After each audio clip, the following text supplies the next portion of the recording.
Aaron Walker is without a question a veteran entrepreneur. Starting his first business at 18 and selling to a Fortune 500 company 9 short years later demonstrates Aaron's passion for succeeding. Unwilling to rest on past success he started, bought and sold 8 successful companies over the past 36 years. Having a strong desire for personal development has kept Aaron in a weekly mastermind group for more than a decade with Dave Ramsey, Dan Miller, Ken Abraham, and 7 other notable Nashvillians. Aaron has enjoyed a 35-year marriage with his beautiful wife, Robin, and today Aaron spends the majority of his time helping men grow in success and significance as president and founder of View from the Top, a premier life and business coaching resource. Now, Aaron, I know we want to talk about how to live successfully and significantly, and this could go in probably 18 different directions if we really wanted it to. But maybe could we break it down to, are there any key or core components just to start with of how do we live a life successfully and significantly? Hey, Zeph, you doing okay today? Everything going well? Yeah, doing great. All right, man. All right. Good to see you. Thanks for having me on your summit. I really appreciate it. This is going to be awesome. So thank you. I'm super stoked to have you here. We talked on the podcast a little while back, and I wanted to bring you back in because I think you really provide a lot of great value to everyone. Well, I appreciate that, man. Maybe a little backstory will help as to what got me to this point. So let me tell just a little bit of how I got on this quest of living a life of success as well as significance. You know, Zeph, as I told you earlier, I started really early at 18 years old opening my first retail store. And then we bought 3 stores. And then at 27, I sold out to Cash America, which is a Fortune 500 company in Fort Worth, Texas. And Zeph, I thought, well, man, I've got it made now. I've got a little bit of money in the bank and I don't have to go to work anymore. And I can have my own schedule and I can fish and hunt and do whatever I want to do every day. And that sounds really glamorous. And it really was for a few months. But then I discovered that I was getting extremely depressed. I was very bored. Robin and I took the children. We had 2 small girls at the time and we took them to Naples, Florida. And we were going to spend the whole summer there. Zeph, we lasted 3 weeks and we came back and I said, man, I've got to do something. And so I hung out and I played golf and I was playing with guys 65 years old that were retired. Well, the part that was the worst about that, they were beating me in golf. And I said, well, I got to get away from this, So I fished a little bit and then I started hunting. And, and then what I discovered, Zeph, is that my life didn't really have any meaning. And it didn't have any purpose. And there wasn't a reason for me to get up early every morning like I had done for the past 27 years. Robin woke me up one day in the middle of the day. I was getting in the bed. I wasn't taking a nap. I was getting in the bed in the middle of the day. I gained 50 pounds in 18 months. Wow. And she said, man, what are you doing? You have got to do something. You've got to get a job. You got to go back to work, start another business or something. So I went back to the place that I had started when I was 18, and I bought half the company, and we shared the next 10 years. I worked 3 days a week. My partner worked the other 3, and we built that business to about 4 times the size it was 10 years previously. Wow. And then in 2001, I was headed to the office. It was early on a Wednesday morning, about 7:30, and a pedestrian was crossing the street to catch a bus, and he just didn't see me. And unfortunately, I hit him. He didn't make it. He lived 3 days in the Vanderbilt trauma unit, and it absolutely devastated me. So I called my partner and I said, we got to have a meeting. And my wife and I talked and we decided, listen, we've been chasing success our whole life. We got married 2 weeks out of high school, so we've been together the whole time. And we said, we're going to take a break. We're going to reevaluate our lives. We built a house. We traveled extensively and we kind of regrouped. We had some other things that we were dealing with on a personal level, and we just decided to take a break. So I took a 5-year break and I didn't do anything but the things that we wanted to, kind of decompressed. Went in the construction business for 8 years and built a successful construction company. And then at 50, I finally retired. I said, I've retired more than the law allows. Three times I've retired. And then I started coaching, and that's what I do now. But to go back to 2001, what I discovered in that 5-year period, that everything that I had done was about myself. I had bought more stores, a house, we'd bought a vacation home, and then we sold it and bought another vacation home on the beach. And I just decided that everything is not about me. There are things that we need to look outward. We need to be more significant in our approach.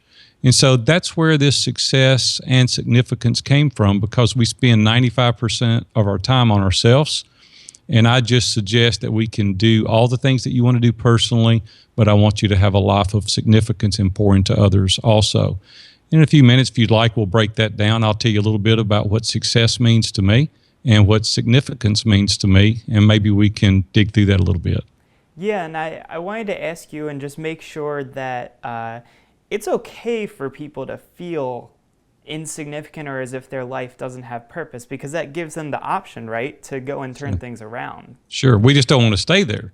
Right, exactly. You don't want to stay there at all. I mean, I've been in the same boat. That's kind of where my stuff happened. Was I worked really hard, I built a business, and I thought, money, great, bank account, awesome. Now what?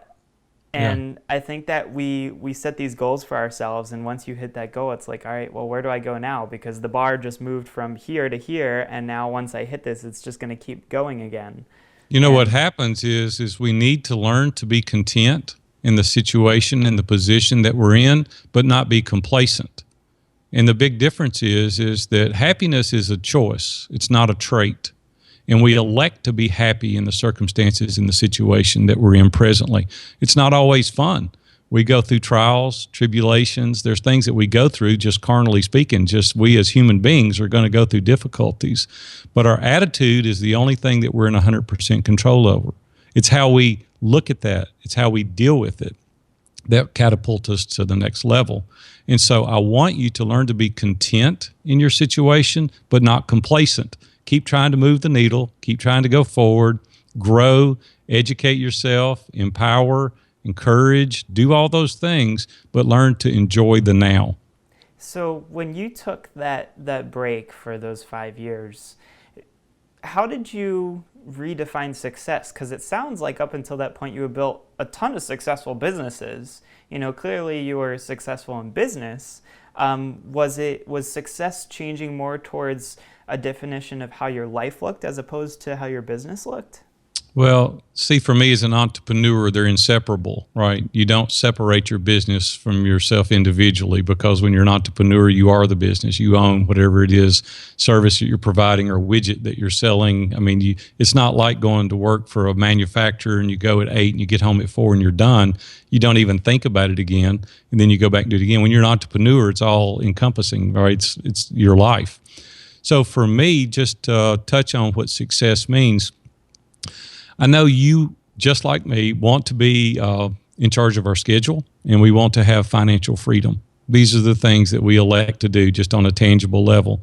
But what I discovered, Zeph, is that there's much more to success than just financial freedom or being in charge of your schedule. One is, what about having an engaging family if you're married? Or what about your children? What about having great, close relationships with friends? That can be very successful. And I define that as success. My dad really taught me a lot about relationships at a very early age. He didn't care anything about money. My dad probably never made over $15,000 a year in his life, but he taught me all about relationships and what people mean. When my dad passed away in 2006, I stood at the funeral home for 6.5 hours. The line was to the parking lot. It was an 1.5 hour wait to get to see the family. And everyone said, let me tell you what your dad did for me. Let me tell you how he impacted my life. Let me tell you how he was there for me when needed. Let me tell you how he was there for our children. Not one person said your dad had a nice house, he had a nice boat, he had money in the bank. The tangible possessions at that point were irrelevant. The things that people remembered was the relationship and how my dad made them feel. And that's what was important. So he taught me a lot about relationships. The other thing that is success for me is to have a clear conscience, to be sure that I invested in others like I should, that I was honest above reproach in every business deal that I've done. I wanted to have a clear conscience. It would kill me to lay down in bed at night and think I'd taken advantage of someone. And so I wanted to have a clear conscience. The other thing I mentioned about my health earlier, I gained 50 pounds in 18 months. Well, that's not very healthy, for a 27-year-old. It's not very healthy for a 54-year-old. So taking care of yourself is another element of success. And then having a clear sense of direction. You said earlier you feel this or that with your own personal life, but doesn't it feel good when you know where you're going? And so successful to me is to have a clearly defined path, to know exactly where I'm going. I love to dream, don't you, Zeph? I love to sit down and think what it could be and establish dreams and goals and have a plan. And I tell everyone that if we don't write it down and we don't have a clear sense of direction, it's not measurable, then it's really a dream and it's not a goal. So we need to write down the things that we want to accomplish to be successful. Another thing is, I pointed out earlier, is to have meaning and purpose. You know, people really don't care how much money we have. They don't care what kind of house we live in. What they care about is if you impacted their life. And the purpose that we get up for each and every day has to have more context than it does for others, than it does for ourselves. And then I want to leave a legacy, don't you? I mean, when you die and you're gone, you want to leave a legacy. And so I want people to say about me, that guy was pretty wise and he thought through the actions that he did. And so for me, I summarize those things up as success. But for me, it's far different in significance. And let's talk about those, if you'd like, just for a minute, about significance. For me, is significance means helping Zeph, meeting the needs of others. And a lot of people say, well, yeah, but if your motivation is skewed and you're only doing it to get something back, then, you know, we may as well not done it. So I want to be able to help people that can't repay me. And there's things that I'll do for people now intentionally, knowing there's no way they could ever pay me back, either financially or time-wise. There's no way they could help me do anything, and then I will have done it for the right motivation. And then the other thing is being available for other people, maybe when it's not convenient. You know, we always say, I'll do that when I get time. You know, a buddy of mine told his dad the other day, he said, I want to go see Nana. And he said, no, you don't. And he said, well, I do. And he said, no, because if you did, you'd go see Nana. He said, you see, we speak with our actions, not our words. See, words are cheap. It's easy to say, I'm going to do this, or I care about these people, but we speak with our actions. And so I want to be able to say, I'm not going to do that today. It's important. I would like to get it done. But for the greater good, I'm going to set it aside and I'm going to go do this. I'm going to help people when it's not convenient for me necessarily. The other thing that I've done in all my businesses throughout history since I was 18 years old, I don't know why I knew to do this, I just did intuitively, is I want to provide more than the minimal requirements. I want to underpromise and overperform. I want to give a little extra. At the end of the day, it kind of leaves a sweet taste in people's mouth. You know, they go, I didn't expect that, or I didn't know that was coming, or I didn't know you were going to do that. When we were in the construction industry, contractors are notorious for not returning calls or not being available. And so at the end of our 1-year warranty, I knew people were going to call and they want us to come fix this or that based on the warranty, because there's a 1-year warranty that you get for all new homes. Well, instead of waiting on them, we called the customer and we said, we're at the end of the warranty period and we want to know, is there anything in your house that needs to be fixed? Well, they were like, are you kidding? Who is this? Are you serious? You're calling me? The thing is the indelible impression that it left on their mind. How do you think that we grew that business to #1 builder 3 consecutive years? It was referrals. People would say, these guys called us. We didn't even have to call them. So giving a little extra, just go above and beyond. If you're doing a service business, if you're selling a widget, do something that will impact them on a positive note. And then I wanted to learn to give because I wanted to, not because I should. You know, a lot of people say, well, Aaron, he's got money, he should give.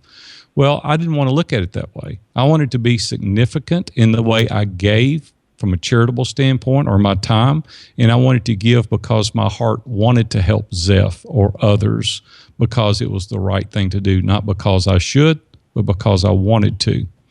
So those things have kind of transformed my life and the way I think since 2001. And that's really amazing to see the transformation, you know, in the last few years and where it's taken you and all the things that you've been able to accomplish with that. How, you know, let's just say, look, you know, I'm 25, I'm turning 26 in August here this summer, and I want to make sure that my legacy is really left behind. I mean, I want to build a huge legacy, and I've got tons of time to do it in. Do you think that you have to come to this understanding, though, that, you know, your life could be over at any moment. I mean, you had an experience where, there was a car accident, and it kind of makes life a little less permanent when you get to witness that. Do you think that we should be living our legacy each and every single day? Because you never know what tomorrow has to hold for us. Yeah, everyone always says, when I get to this benchmark, I'm going to do this, or when I'm going to get there, I'll do that. And the truth is, and from my faith perspective, I'm a Christ follower, I'm a Christian, so the Bible teaches us we're not promised tomorrow, right? We're promised now, and that's it.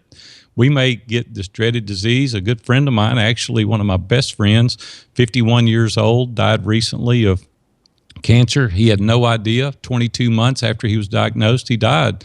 And he was absolutely killing it in every regard, in his leadership, his family, and every regard. Well, he had a whole different perspective on life once that he was, diagnosed with cancer. And so that can happen to any of us. I'm not a gloom and doom kind of guy. I don't sit around and worry about that kind of stuff. It's just, I read a good book once, and it was talking about enjoying the now. See, Zeph and I should be enjoying this dialogue right now, not thinking about what we're going to do after lunch, not thinking about tonight or tomorrow.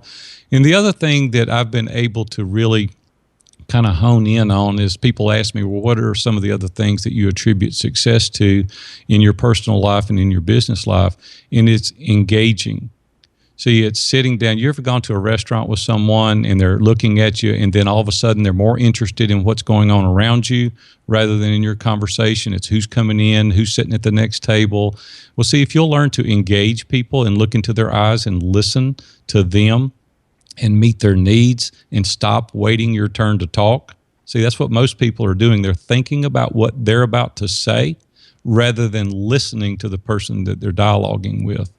And sales are very simple. It's simply listening to Zeph and meeting his need, right? It's just providing that service or that widget that you're wanting.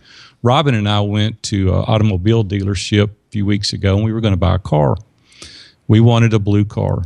And we walked up and we said, we would like to have this car, and we want a blue one. He said, well, I don't have a blue one, but I've got a red one. And I said, well, we don't want a red one. We want a blue one, and we want this color leather and this color car. That's what we want. He said, the red one's on sale. And I said, well, thank you, but I don't care that it's on sale. I want a blue one. And he kept trying to sell me the red car.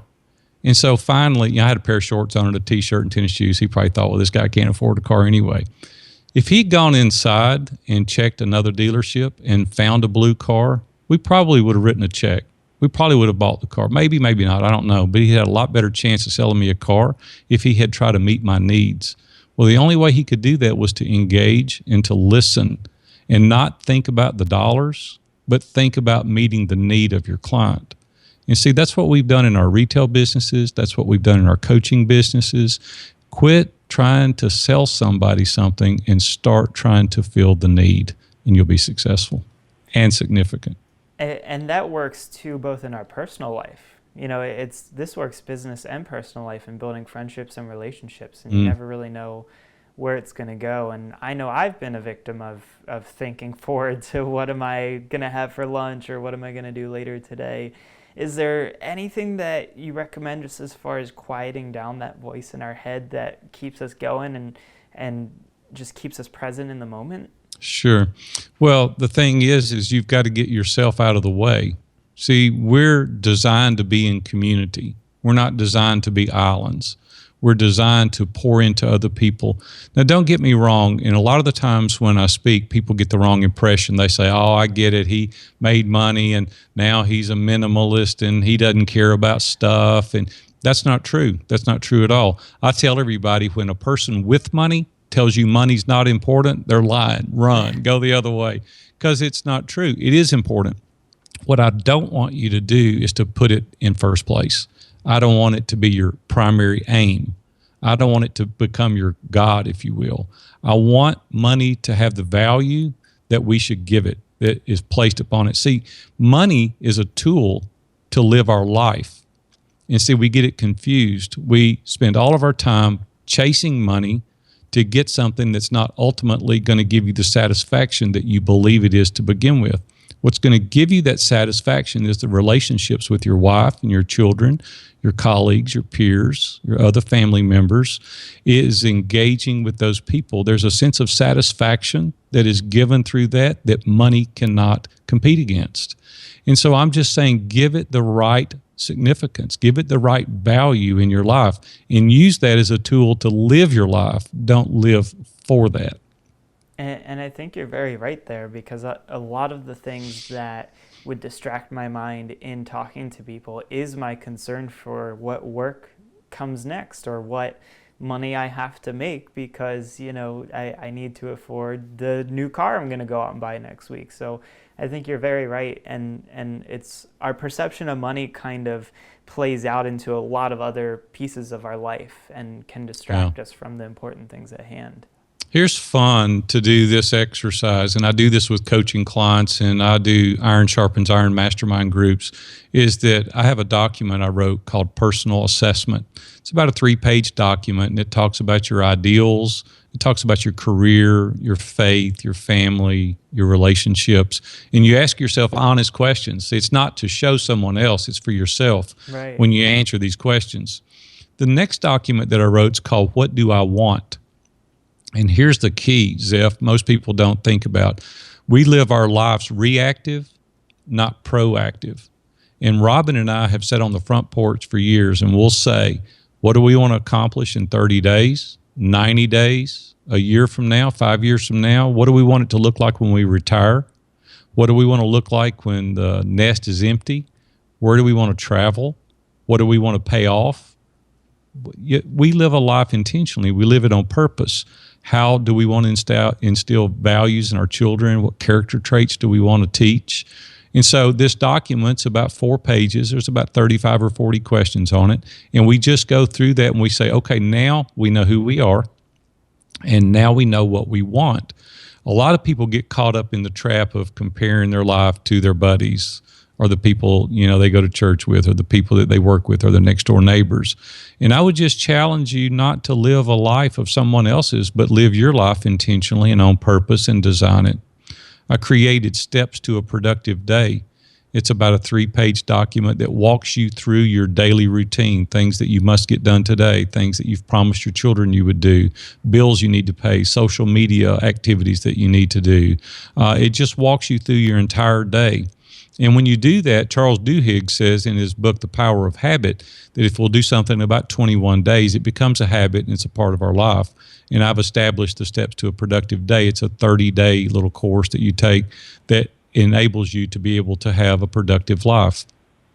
If you'll do these things intentionally, and here's the other thing, Zeph, is why do you want to make more money?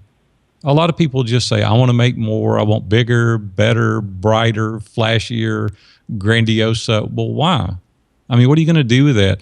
One of my clients, I flew out to Oklahoma not long ago, and he had a camper. And I said, how often do you use that camper? And he said, well, we used it a week last year, and we've used it 3 days this year. I said, really? I said, you used it 10 whole days? And he said, yeah. I said, what'd you get for that camper? I said, $50,000. Well, I didn't say anything else. That was all I said. And I evaluated his business and what he was doing, flew back home. I wrote a blog, and I did an Excel spreadsheet, and I told exactly what that camper cost, the depreciation, the maintenance, the cleanup on it, storing it, the depreciation, went through the whole process. And I said, it cost you $1,150 a day to stay at the KOA. I hope you enjoyed your stay. Well, I didn't tell in the blog who it was for, and he read it. He read my blog, and he called me the next day, and he said, I've got the camper up for sale. Well, see, he had never thought about the cost that was associated with that. Well, we do our whole life that way. We do things, we invest, we buy cars, we buy houses, we buy things that we can't afford only based on the payment amount today rather than what it's going to cost you long term. Well, we can't be successful and we can't be significant because we're so bogged down and overcommitted with things that we can't afford. There's nothing wrong with it if you can afford it. There's also nothing wrong with it if you're buying it intentional. And so these documents help get you centered so you can live a life on purpose. And so for me, being that is paramount. Rather than living a life reactive, I want to live a life proactive. One of the good things that you could read, Zeph, if you haven't, that would really help you get in this mindset, Carnegie wrote a book years ago, How to Win Friends and Influence People. And it simply helps you look at other people and understand about their process, what they want and what they want to accomplish in life. It just changes your whole paradigm, the way you look at things. So I would recommend to all your viewers to get How to Win Friends and Influence People as a start. Awesome. I think that's a great way to start. And you mentioned some really good resources there that you've created for people to check out and to start making a difference in their own lives. How can they go about finding those things? Yeah, I'll make those for free. How's that for your listeners and your audience that's viewing? Just go to viewfromthetop.com. And those 3 resources I'll put there, and I'll make them for free, and just download them and spread them around, give them away. They're Word documents, so you can save them on your computer and use them each and every day. And I'd love to give them to you. So yeah, help yourself. Thank you for mentioning that. Yeah, that sounds great. And tell me a little bit about the other, things that you offer, because you do work with a group of people, past the point of just going into this Word document and listing things out. You really get to dive deeper into their life and make the changes that they want to see in their lives. Yeah, I love having mentors, and I love being a mentee. I've done that my entire life. I always enjoy being around senior adults because I thought, well, they've already traveled down this road, right? And so they know what's going on.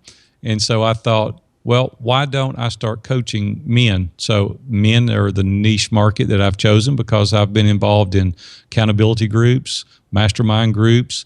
One of the mastermind groups that I participated in for over a decade was with Dan Miller, 48 Days to the Work You Love. Dave Ramsey and I are personal friends and have been for 20 years.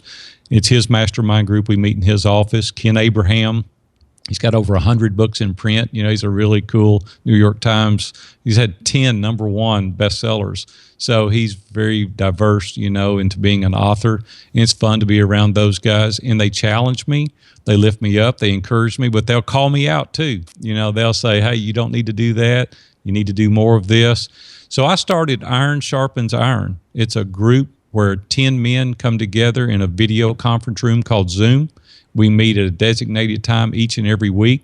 We empower, we encourage, we hold each other accountable to reach the goals and desires that we want for our families. And I do that weekly. I also coach men on a one-on-one basis, and I'd love to participate with you in that as well.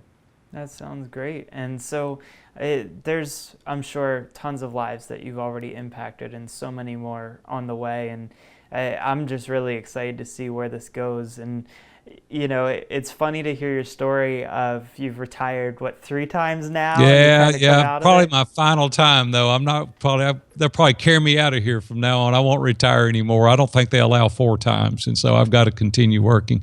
Here's the thing. My buddies told me, they said, you got 36 years of business. You've got 35 years of marriage. Maybe you can provide a nugget or 2 for those guys and help them grow their businesses, help hold them accountable. We all need accountability, right? Because it's easy to hit the snooze button when you should be exercising. But if you know that guy's waiting on you at the gym, you're probably going to go. Well, that's what a life coach and a business coach do for you. You probably know a lot of the answers. I just help pull them out of you, right? And then I hold you accountable. It's an action plan. One of my clients recently talked about a number of different things for months. And I finally said, hey, listen, I'm tired of hearing ideas. You've got more ideas than you should have. Let's do what Greg McKeown teaches in Essentialism. Let's be an inch wide and a mile deep. So let's pick 3 of these great ideas, fill out an Excel spreadsheet, with all the things that's got to happen. Let me hold you accountable. Well, he is surpassing what he wanted to do because he's being held accountable. We've got a process and a plan in place by which he can be successful. And that's what coaches do. They just help take you to the next level. And I highly recommend that to anyone. I mean, I always share the story of when I first got started, I actually was a plant in an audience. I was not supposed to be buying this coaching program. I was a friend of the coach, and they had asked me to be the first one to jump up and run to the back of the room to apply for it. And I hand in my application, and they go to put it off to the side. And I'm like, no, read it. Like, my credit card number is on there. And, they were a little confused up front, but I spent $11,000 that I didn't have on a very, very successful year-long coaching program when I first got my start in my business. And I mean, I think that a lot of the things that I was taught in there were things that I already kind of knew or knew how to do, but it wasn't until I had a friend of mine who became my accountability partner within that program calling me every Sunday night. Hey, did you do this? Hey, did you do that? You said last week you were going to do this one thing. Did you get that done already? And so I can tell you that the power of both a mastermind group or a coach is extreme. It's so useful in life. And so many people think that, oh, well, I have it together. I don't need a life coach. But you know what you need to do. You're just not doing it. So you need that person to make sure that you actually complete the task at hand. I asked someone the other day, were they familiar with the Sports Hall of Fame? And they said, sure. I said, there's not a single inductee there that hasn't had a coach throughout the duration of their profession. Tiger Woods has 3 or 4 coaches. He's the best golfer in the world, and he still has coaches. See, what coaches see is our blind sides. They help us. When I was taking golf lessons, I said, this doesn't feel natural. And he said, trust me, it'll work. So he improved my swing. He improved my game because we don't know what we don't know. Recently, I had a client ask me to come to his business. It's been about 18 months ago, and evaluate it, and I did. And I said, the problem is you're in the wrong seat. What I want you to do is to get out of working in the office. Your personality lends itself to sales, and I want you to go and have coffee or breakfast or dinner or lunch with 3 clients a week. And here's what I want you to do. I want you to get involved in their life, and I don't want you to ask them for their business. He said, that makes no sense whatsoever. I said, read How to Win Friends and Influence People. After you do that, give me a call. We're going to work through the process. He read the book. He said, I love the book. I said, well, great. Here's what we're going to do.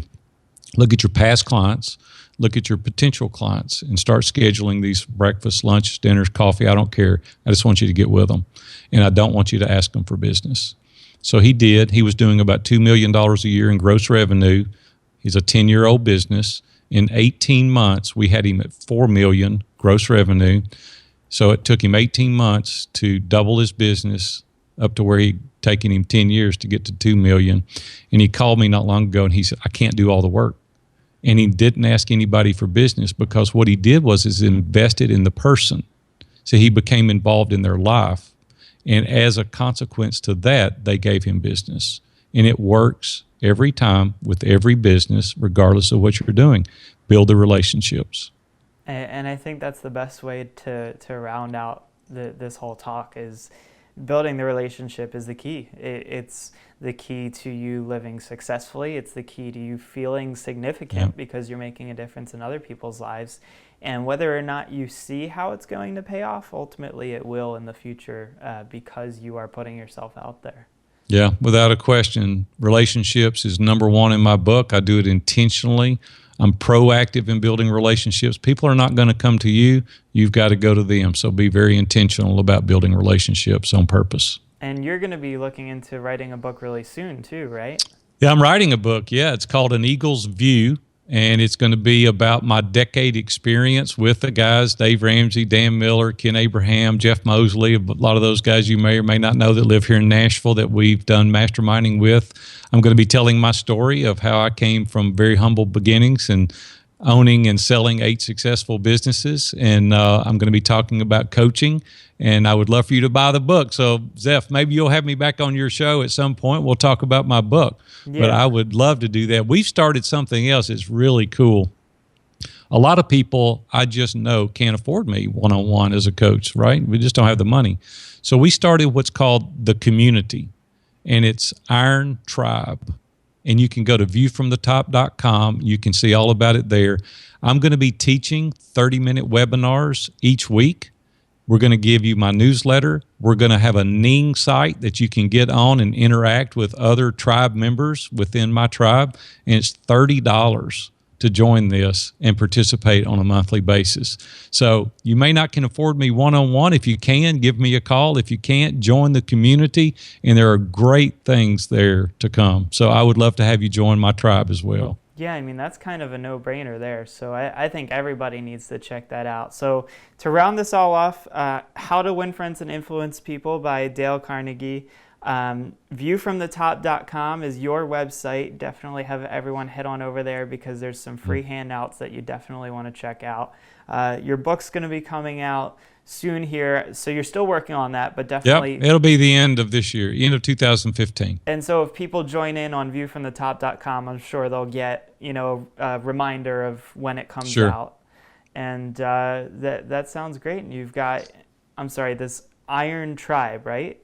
Iron Tribe is the name of the community. Yeah. And if you want to get involved in the mastermind groups, we're about to start our 4th mastermind. And so I would love to have you involved in that as well. But it's iron sharpens iron. We come together each and every day and we help make ordinary men extraordinary. So I invite you to come as well. Thank you so much. Aaron Walker, it's been a pleasure to have you here. I can't wait to catch up with you and see where everything is in a few months here and learn more about how the book's going. Thanks, Zeph. Have a good one, man. Thanks for having me on.